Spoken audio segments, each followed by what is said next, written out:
All right. Hello, everyone. Good afternoon. I know that there are a bunch of folks hopping on the call right now. We have a pretty healthy number of participants joining us today. So before we get started, I'll just go ahead and say a few comments. I know that we're actually still waiting for Tiffany, I believe, Tiffany Young, the Diversity and Equity Director at the Washoe County School District, and also the CEO and president of her own consulting firm.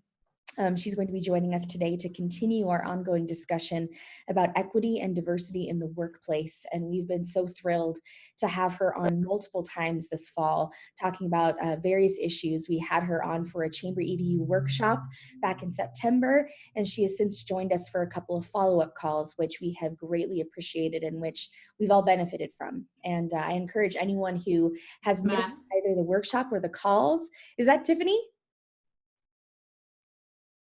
Oh, I thought I heard her. Sorry about that.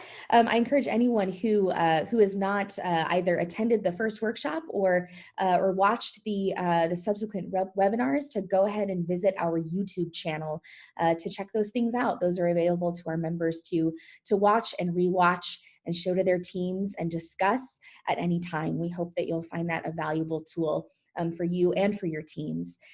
So I'm going to go ahead and go silent for just a moment while we wait for Tiffany.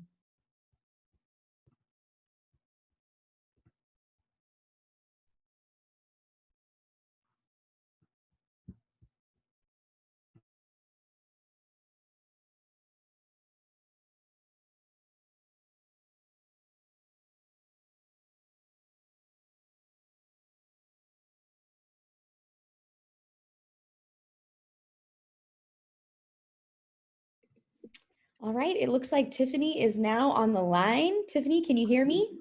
I can. How are you? Good, how are you? I'm good, thank you. How is everyone? Good.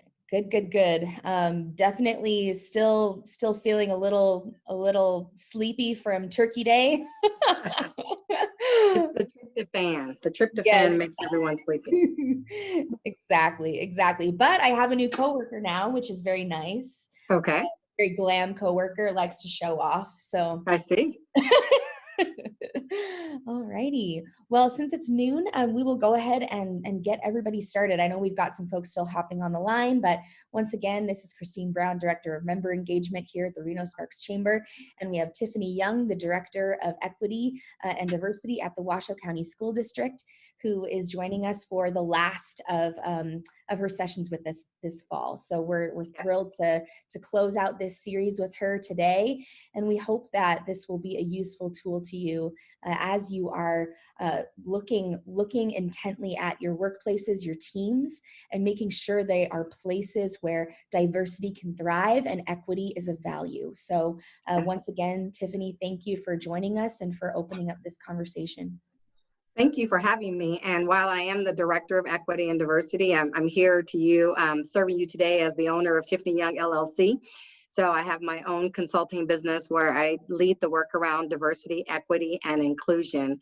So I really want to say thank you to the Reno Sparks Chamber of Commerce for this opportunity. This is our second session, which was supposed to be our third session, but being able to lead this work. I know that we are in very interesting and challenging times across our country. I know that many businesses and organizations feel the call and the pull to shift and ensure that they have diversity, equity, cultural competency, just inclusion processes. And I know that many organizations have done a great job while some still have some challenges. And while I may not be the ultimate expert, I do have a great deal of knowledge in this field and am willing to work with groups and organizations to dive deeper into how they can shift and ensure that we have equitable, inclusive, and culturally diverse environments. So with that said, I'm going to go ahead and share my screen. I put together literally 3 slides for you all today. And this again is our Chamber Series session brought to you by Tiffany Young Consulting, LLC.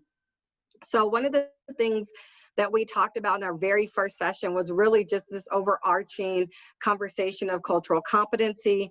The last time we met, we had some intentional discussion around anti-racism.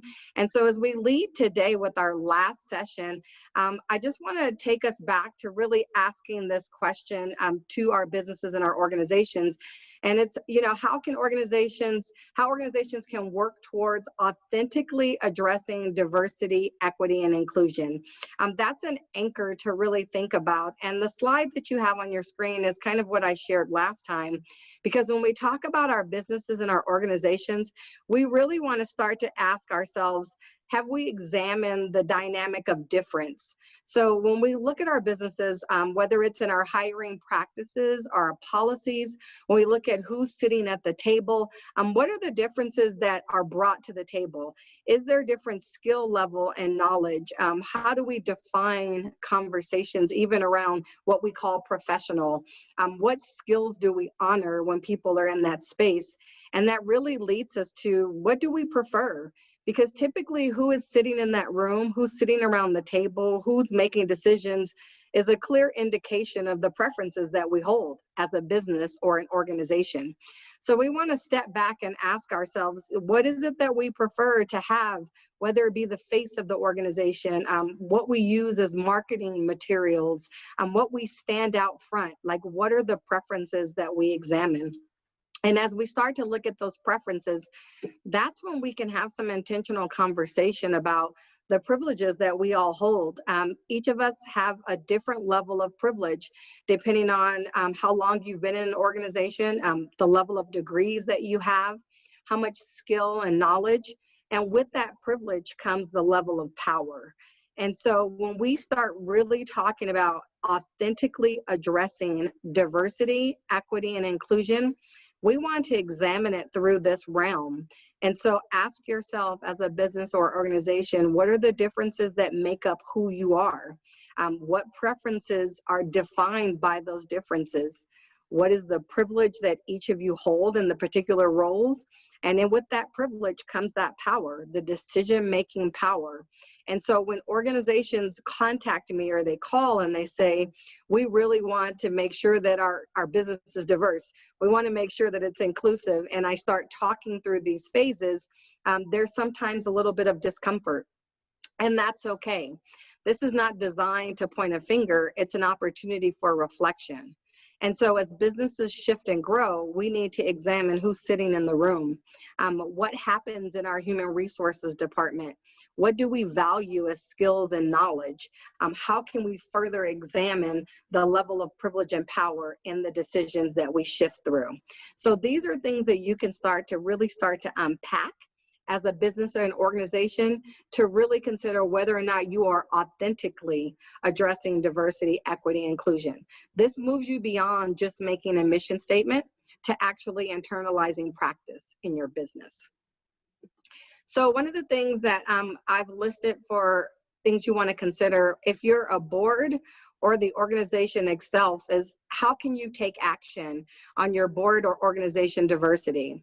So the first bullet you see, it asks, is your organization's reputation being negatively or positively impacted by your board or organization's current composition in relation to diversity?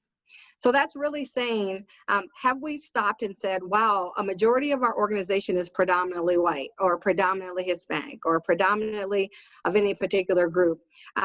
If we shift or we change this, how will that impact look on our organization? What is the reputation that we hold?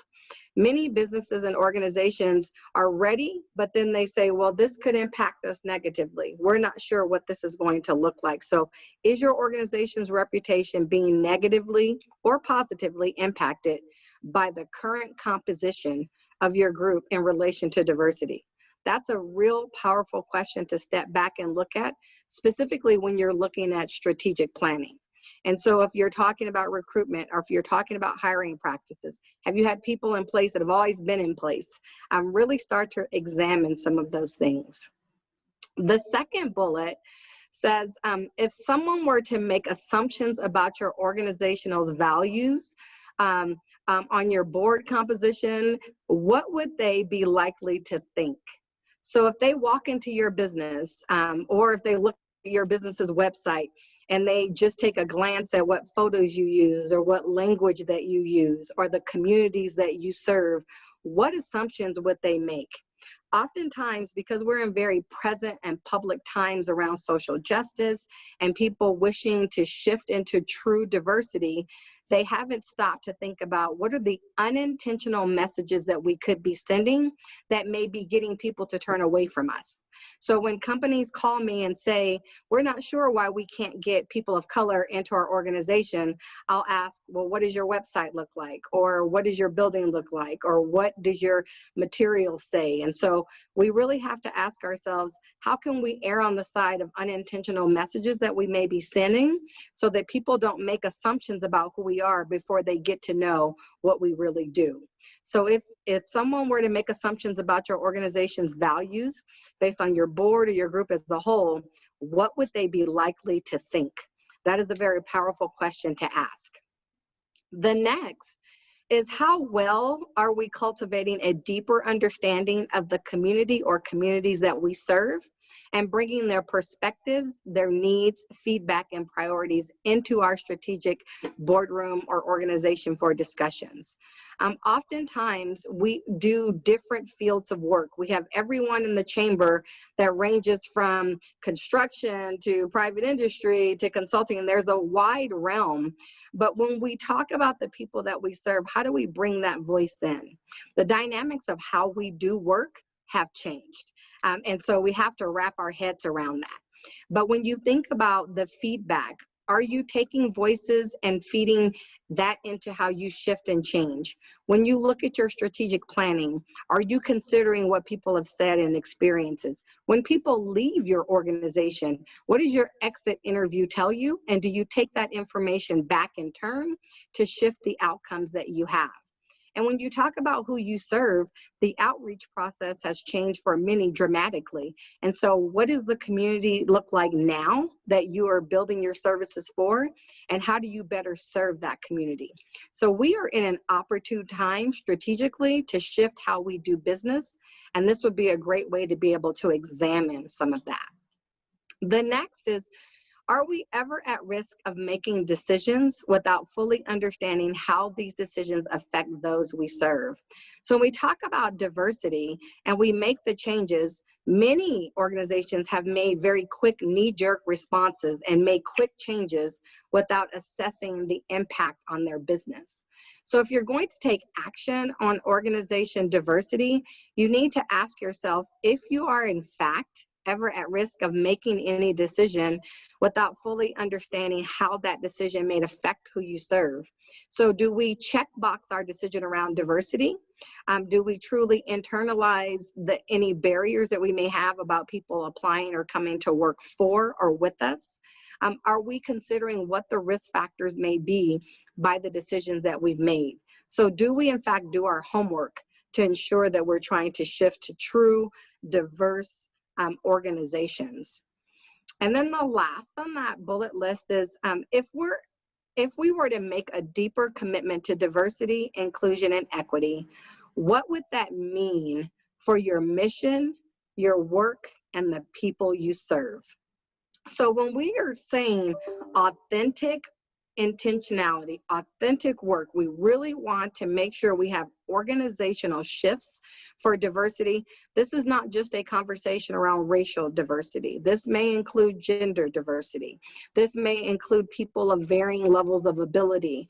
We may have to think about the level of skill and how we value degrees over life experiences. There's a range of examination opportunity to talk about diversity. We have many people that hold degrees, and then we have many people who do not, but they have very powerful knowledge and skill that can build our organizations. So if we're talking about really making a deeper commitment to diversity, to inclusion, to equity, what would that mean for your mission statement? What would that mean for the work that you do? What would that mean for the people that you serve? Some people are in fear of shifting the diversity because they may lose business. Some people are concerned that they may lose partnerships. Some people are not clear about whether or not it aligns with their mission statement. But if you're going to be intentional and you're going to have authentic change, and we have a deeper commitment to this work, we really need to step back and ask ourselves, what would it mean? And so we have people that have made many decisions. We see what happened in the NBA. We see what's happened with athletic and sports groups. We see what's happening in many businesses and organizations. And I am pretty sure several of them step back and say, what is going to be the risk of this? What risk are we taking by having a deeper commitment to this work? And that is what I would tell you to do, is walk through each of these pieces, whether you're a board for a particular organization or you're the organization itself. These are some very key steps that you can take to really take the action that you want to move into true diversity, understanding around shifting, changing policy, practices, and decisions.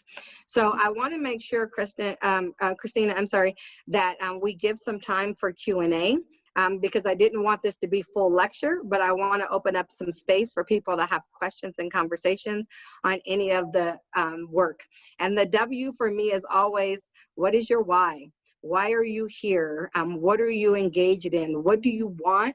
What do you need? You can build your W on and on and on, but my why is because I believe in this work. My why is because I'm passionate about capacity building, and I'm continually practicing to build my level of understanding and skill around diversity, equity, and inclusion so that I can better work with organizations around me. All right, Tiffany, thank you so much. I You're really welcome. appreciate all of the knowledge that you've shared across all of the sessions we've had together. And this is a perfect, honestly, I think it couldn't come at a better time right now. It's the start of a new month. It's December. We're looking forward to 2021. We're thinking through these strategic plans, what we're going to do in the coming year in order to make strides in our, areas of influence. And, now is the time to be having these conversations with our organizations. So I want to invite anyone on the call, if you would like to share video, unmute yourselves and ask any questions you may have, you are more than welcome to do so. And as always, you're more than welcome to submit any questions you have anonymously through chat. You can message me directly, you can message Tiffany directly, and we will keep your name anonymous, of course. We know that some folks don't feel comfortable, and that's 100% okay. We would rather have the discussion, even if it doesn't include your name, than not have the discussion at all. So while people are kind of ruminating, I did have someone submit an anonymous question yesterday in preparation for the call. Okay. So this person shared an experience with me about, trying to create a workplace discussion about diversity and wanting to include different voices and different perspectives. And this person wanted to include someone and thought it was important to include someone from the LGBTQ community and get that perspective in the spirit of diversity and inclusion and equity. However, this person said that other people in the organization discouraged them from doing this, from including someone from the LGBTQ community, and this person didn't know how to respond and wasn't sure if they were the ones who were in the wrong about wanting to make that kind of inclusion. So Tiffany, what would you say? How would you respond in that situation? Yeah, no, that's a great example, an opportunity for like a powerful case study. So what I would say is we always want to caution ourselves on spotlighting people, right? So you don't want to ask the one Black employee that you have to give you the Black perspective. You don't want to ask the one person from our LGBT QQIA community to give you that perspective. What you want to ask the organization is, what is their understanding around diversity, or how do you define diversity? And then if you're strategically doing this work, is really step back and have someone facilitate the dialogue about who are you in this space and what part of your identity impacts your work and your role. And sometimes we don't get a chance to step back and do that. And so where the intention probably was well intended, you run the risk of spotlighting someone and you further marginalize them, right? And so people that aren't representative of the dominant population in your organization come with different layers of identity, right? And we all do, for that matter. But when you're doing this work around diversity, our intention is, let me go ask this person, but that person can only speak to you from their individual lived experience. They cannot give you a population overview. So it's important to create a space where everyone can talk about this work, and not that it stays in the safe space, because I'm always a proponent of moving from a safe space to a brave space. But you want to create a room where people can offer up pieces of their identity and offer up, not necessarily be spotlighted in that conversation. Yeah, that's really interesting. That's a really interesting perspective, because I think, you know, even if I were, you know, for instance, putting together, you know, a panel discussion, you want to include people from all sorts of perspectives, but, you know, at the same time, you have to balance that with this temptation to make any single person in any single group a monolith. And you Yeah. hear that word monolith a lot, like it's becoming kind of, you know, cliche now, but you know, but it needs to be said, and it needs to be understood that no, not any one single person can stand in for an entire group of people. And that's Yeah. a huge weight to carry on any one person's shoulders. Yeah, definitely. Yeah. Thank you. So one thing that came up for me in this call from one of your first slides, actually, and I know that it's something that you've shared multiple times, moving from, you know, differences to preferences to privilege to power. I think one of the words, at least for me, you know, when I'm having these kinds of discussions, you know, with family members, with other people in the community, the word that tends to trip people up is privilege. Yeah, you knew that was coming. Honestly, that is the stickiest concept for a lot of people. And you know, we could talk for hours and hours about how that comes to be and why that's an offensive term for a lot of people and why it's a sticking point for a lot of people. But when you're trying to explain what privilege is, how do you define it, and how do you disarm people who are Yeah. already kind of like, you know, the deer in headlights look has gone up, and you know, they're getting a little prickly Yeah. about it. So the words privilege, and I'll add entitlement in there as well. People get really uncomfortable about it because it presses up against their need to be seen as good, right? So people feel like, I'm a good person, I'm not privileged, or I'm not entitled. And what people have to understand is, oftentimes this conversation of privilege and entitlement is not something that you earned. It's often given, right? It's placed upon people. And so when you look at privilege, there's privilege that happens around race, around gender, around socioeconomic status, around sexual orientation. There's ranges of privilege. So in its lightest terms, anyone that can walk into a building, there's privilege because you're walking, right? Anyone that can push a door open with their hand, there's privilege because you don't have to push the handle on the door, right? Anyone that does not have to represent their racial or ethnic group, there's privilege because no one's asked you to speak on behalf of your whole group. So do you see where I'm saying there's ranges of privilege? Yeah. When we put it in a business perspective, there's oftentimes privileges that show up based on position, based on title, based on gender, based on race, right? And so many of us can think about spaces where we've been in where someone may have spoken in a certain way, used profanity or done something in a room, and then a person of color may have done something, and then there's a completely different response, right? So there's the reality of what happens in businesses and organizations where your identity is perceived as something different that may be challenging or harmful or negative. And we have to step back and ask ourselves why. So when you start to unpack and dismantle the offense that people get around privilege, my work is to go look at the realm of privileges that we hold. And now let's start to identify some of your individual privileges in that space. All right. Thank you for that. I know it's funny that you knew exactly where I was going. It's a question that's coming up a lot, and a lot of people are getting tripped up by that. But I loved your examples of even making it simple, you know, that, you know, that there are differently abled people in this world. And if you're able to walk into a building, that in and of itself is an example of privilege. That really kind of brings that concept home. Like it's not Mm-hmm. your fault you have the ability to walk, but where are Mm-hmm. you going? What are Yeah, you doing with those steps that you're taking? That's really the exactly. question. Exactly. So one other question for me, and then I hope that there's some folks on the call who have some questions they want answered. But what are some examples of goals that an organization could put in their strategic plan today, Mm-hmm. to create movement in the area of diversity and inclusion? Yeah. Goal one, I would say, is to review your hiring practices. Like that is number one. And when I say hiring practices, I mean the umbrella of that practice. So what is the application process that's available? How many languages is it available to? Have people shared any challenges that they've had to apply to work for you? Who have you hired? How long have people been in position? What skills have they been expected to acquire to get better and build the organization? I would say goal number one is that umbrella of reviewing your hiring practices.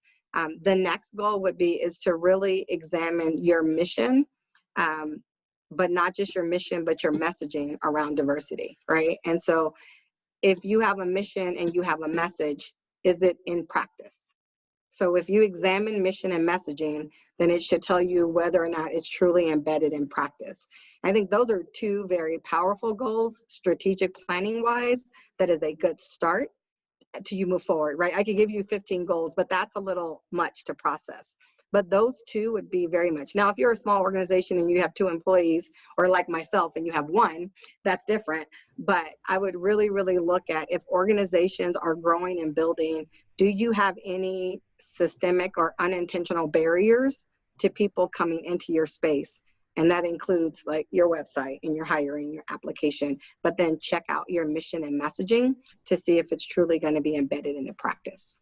Right. I'm really glad you brought that up again, because that unintentional messaging piece, I mean, that's huge. I mean, we Mm-hmm. rely so much, especially right now, on our digital presence, and that's Mm-hmm. not going to change. That's Yeah. embedded into our culture now. And Mm-hmm. it is important to look at those messages that you're sending with your website, with your social media tone and voice, any kind of media, who you're putting up as representatives of your company, who you're putting Yeah. up as the ideal. That's all really, really important to examine. And I'm glad that you brought that up, especially now. Like, this is the time to start analyzing those things. Absolutely. Yeah. Are there any other questions from folks on the call? Again, feel free to unmute yourself. You can let us see your faces too. Mm-hmm. That's completely fine. Or you can submit via chat. Anybody out there have a question? Or a comment, Yeah, or a aha. sure, Yeah. sure. Yes, Hi. Darren.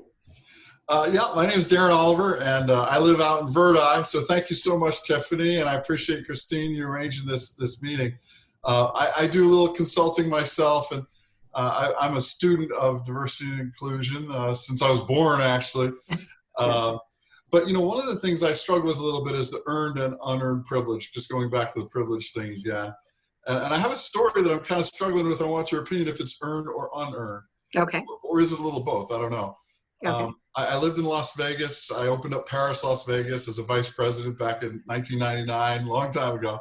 And I was driving, it was pre-opening phase, working long hours. I was driving home, speeding. I was going about 84 miles an hour going to Henderson. And I get the motorcycle cop behind me, pulls me over. And I'm all in, African-American mode. I got the hands on the steering wheel. And Get into. yeah, exactly. Voice of my father is talking to me, Mm-hmm. and he comes up to the window and get a little nervous. He says, license, registration. Okay, I'm going to go get it. Did it. And then he says, starts handing it back to me. He says, you're going 84 miles an hour. I said, yes, sir. I'm very sorry. I lost track. He goes, well, what's the story? I said, I was working late. He said, well, what do you do? I said, I'm opening up Paris, Las Vegas. What do you do there? I'm the VP of HR. And he says, oh, all right, Mr. Oliver, why don't you make sure you watch the speed limit next time? Thank you for working so hard for the hotel, and just be a good citizen, okay? I said, okay, great, Mm-hmm. thank you, officer. So I went from a place of fear to a place of complete privilege, it's like above the law. Mm-hmm. And so I've been asked the question, well, that's earned privilege, because I earned that title, I earned it. but it was unearned in the moment. So can you talk a little bit about that? No, I mean, you laid it out perfectly. So yes, you are, and it's not that you earned privilege. You earned status for Mm, what you did, that's and good. then you were given some unearned privilege, if that makes sense. Earned Okay, status, so given you the earned privilege. status, Yeah. and then with that status, that officer gave you the unearned privilege. Now, Yeah. the entitlement would come in is if you got pulled over again and you said, "Don't you know who I am?" Then Mm, that becomes a sense of entitlement, that you mm, have an expectation that your earned status and the privilege that that officer gave you put you in a place that gave you some entitlement. Does that make gotcha. sense? Yeah, yeah. I learned never to expect that again and to not go 84 miles an hour. Yeah, don't do that. Thank you very much. Great insight. Thank you. You're welcome. You're welcome. Thank you so much, Darren, for sharing that. And is My there pleasure. anyone else who has a question or a comment? Or an aha. Or Ahas an are good aha too. moment? Aha moments are fantastic. Yes, agreed. All right. Well, we will take that silence as everyone has completely absorbed all of the information and is ready to take it and run with it. And it's 12:29, so I guess we'll just Mhm. go ahead and end the call here. Again, amazing discussion. Thank you to everyone who joined us today. Tiffany, as always, thank you so much. We appreciate you, and I hope that you get a break. I know that it's been a long couple of months, Yes. and thank you again for joining us with what very little free time you have. Yeah, We thank you very very much much. And appreciate Christine will share my website. And if you all reach out or you're looking for consulting, please definitely tiffanyyoungconsulting.org. So thank you. Thank you all very much. it. Thanks, Thank you. everybody. Appreciate All it. right. Thank you. Have a Have good a day. wonderful day.